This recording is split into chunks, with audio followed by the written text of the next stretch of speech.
اعوذ باللہ من الشیطان الرجیم بسم اللہ الرحمن الرحیم۔ خواتین و حضرات، آج کی ویڈیو میں ہم ارطغرل غازی کے ایسے جملے آپ لوگوں کے ساتھ شیئر کرنے جا رہے ہیں جن کو سن کر یقیناً آپ کی زندگی بدل جائے گی۔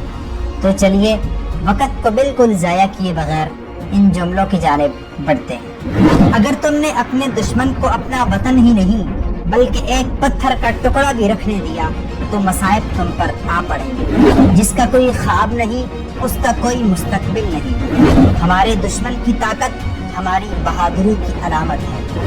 اگر ہم گر جاتے ہیں تو پوری اسلامی دنیا گر جائے گی۔ جب تک ہم اپنے عقیدے اور روایات سے مضبوطی سے وابستہ ہوں گے ہمارا سر نہیں جھکے گا اور اسلامی پرچم نہیں گرے گا۔ جب تک ہم اللہ کے راستے پر چلیں گے کوئی بھی ہمیں ہمارے گھٹنوں کے بل نہیں گرا سکتا۔ اگر آپ کا دل خالص اور پاکیزہ ہے تو دنیا کی کوئی شیطانی قوت آپ کا محاصرہ نہیں کر سکتی۔ ذوالفقار سے اچھی نہ کوئی تلوار ہے اور نہ علی سے بڑا کوئی بہادر زمین پر۔ اصل ہیرو وہ ہوتا ہے جو نیچے گرتے ہی اٹھتا ہے۔ دو طاقتیں ہیں، ایک تلوار دوسری عقل۔ آج تک کوئی ایسی تلوار ایجاد نہیں ہوئی جو عقل کو ہرا سکے۔ مجھے موت کا ڈر نہیں لیکن وہ آخری سانس مجھ پر حرام ہوگی جس سے پہلے میں ہتھیار ڈال دوں۔ ہمارے اسلاف کی داستانیں بچوں کو سلانے کے لیے نہیں بلکہ مردوں کو جگانے کے لیے سنائی جاتی ہیں۔ جہاں انسان جاتا ہے وہاں اس کا رزق پہلے سے پہنچ چکا ہوتا ہے۔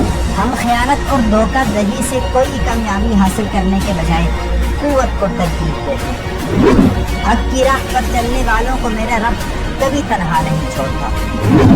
جد و جہد ہماری ہے مگر فتح اللہ کی ہے۔ ہم یا تو غازی بنیں گے یا شہید مگر ہماری تلواروں کی جھنکاریں ہزاروں سالوں تک سنائی دیتی رہیں گی۔ مایوسی ہمارے لیے حرام ہے، ہمیں اللہ کی رحمت سے مایوس نہ ہونے کا حکم دیا گیا ہے۔ اگر ہم نے آج ڈر کے مارے بزدلی کی چوڑیاں پہن لی تو ہماری نسلیں ظالموں سے کانپیں گی۔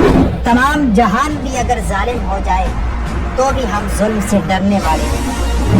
اس گھوڑے پر کبھی سوار ہونے کی کوشش نہ کرو جس پر قابو نہ پا سکو۔ تلوار اسی کے ہاتھ میں سجتی ہے جسے چلانی آتی ہے۔ میں غدار کو معاف نہیں کروں گا چاہے وہ میرا بھائی ہی کیوں نہ ہو۔ میں مظلوموں کی حفاظت کروں گا چاہے وہ میرے دشمن ہی کیوں نہ ہو۔